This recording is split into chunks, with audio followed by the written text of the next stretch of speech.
हिंदू धर्म में आदि शक्ति के अनगिनत रूपों में एक अत्यंत दिव्य, रहस्यमयी और आकर्षक रूप है देवी त्रिपुर सुंदरी।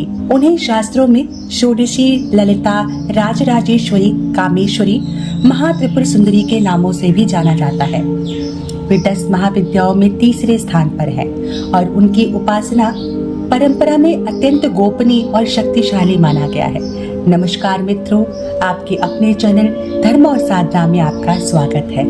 तो चलिए आज इस परम गोपनीय त्रिपुरा सुंदरी देवी के बारे में जानते हैं। त्रिपुरा रहस्य एक प्राचीन ग्रंथ है।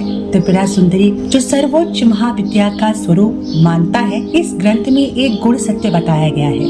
देवी त्रिपुरा सुंदरी कोई बाहरी देवी नहीं, वह चेतना है जो जागृत, स्वप्न और सुषुप्ति इन तीनों अवस्थाओं में उपस्थित रहती है। जब मन शांत होता है तब मैं हूँ की भावना बसती है, वही त्रिपुरा सुंदरी है। वे आत्मा की साक्षी चेतना है।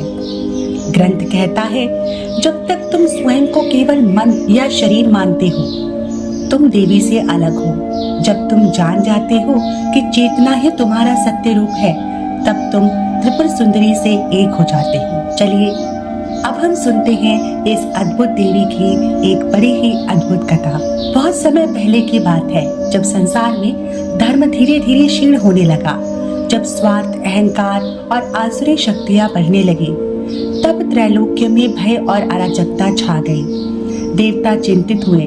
तब उन्होंने आदि शक्ति का ध्यान किया, वही परम शक्ति जो सृष्टि, स्थिति और संहार की जननी है। कामदेव के भस्म होने के बाद उसकी राख से एक भयानक असुर उत्पन्न हुआ था, भंडासुर। वह न केवल बलशाली था बल्कि ज्ञानी और मायावी भी था। उसने तीनों लोगों को जीत लिया, देवताओं को पराजित कर दिया और स्वर्ग में अपना राज्य स्थापित कर लिया। देवताओं ने मिलकर एक यज्ञ किया और महाशक्ति का आवाहन किया। उसी समय ब्रह्मांड के केंद्र से शीश चक्र के मध्य से एक बिंदु प्रकट हुई, देवी त्रिपुरा सुंदरी। देवी का अद्भुत रूप, वे लाल कमल पर विराजमान थी। लाल वस्त्रों में सौंदर्य की देवी, 4 भुजाओं में पाश, अंकुश, धनुष और बाण थे। उनके चेहरे पर तेज, नेत्रों में करुणा और स्वरूप में अपूर्व दिव्यता थी। उनका रूप इतना मोहक था कि कामदेव भी उनके आगे फीके लग रहे थे। देवता बोले, हे देवी, केवल आप ही इस संकट का समाधान है। कृपा कर इस अधर्म का नाश कीजिए। देवी ने अपनी दुर्गा रूपी सेनाओं को संगठित किया। दंडनी, सेनानी, योगिनिया, भैरवी और स्वयं सेना का नेतृत्व करते हुए भंडासुर से युद्ध किया।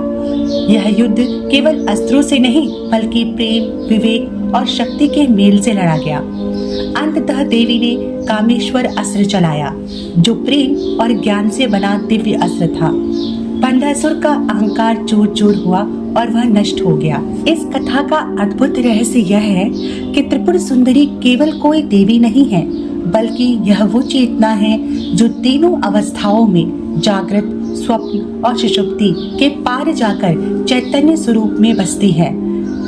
जिसने त्रिपुरा सुंदरी को जाना है, उसने स्वयं को जान लिया, ऐसा ऋषि दत्तात्रेय ने बताया है। एक बार एक साधक ने वर्षों तक श्री विद्या मंत्र का जाप किया।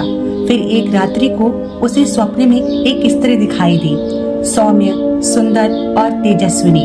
वह बोली, तू बाहर देवी को खोजता रहा, लेकिन मैं तो तेरे भीतर बैठी हूँ। तेरा हर मैं कहने का भाव वही मेरा स्वरूप है।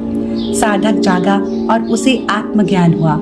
उसी क्षण उसके भीतर का अहंकार मिट गया और वह साक्षात त्रिपुरा सुंदरी की आंतरिक अनुभूति को पा गया। देवी त्रिपुरा सुंदरी की कथा केवल एक पौराणिक घटना नहीं है, यह एक आध्यात्मिक यात्रा है, जहां हम समझते हैं कि ईश्वर बाहर नहीं, हमारे भीतर ही विराजमान है। वे हमें सिखाती है कि सौंदर्य केवल रूप में नहीं, हृदय की करुणा, ज्ञान और आत्म चेतना में होता है। तो ये थी आज की हमारी देवी त्रिपुरा सुंदरी की अद्भुत कथा। उम्मीद करती हूँ ये कथा आपको अवश्य पसंद आई होगी। अगर ये कथा पसंद आई हो तो हमें लाइक और सब्सक्राइब करें। कमेंट के माध्यम से अपने मतों को जरूर रखें। आपके विचार हमारे लिए समर्थक होंगे। अगली कथा के साथ पुनः आपके सामने उपस्थित होंगे। तब तक के लिए नमस्कार।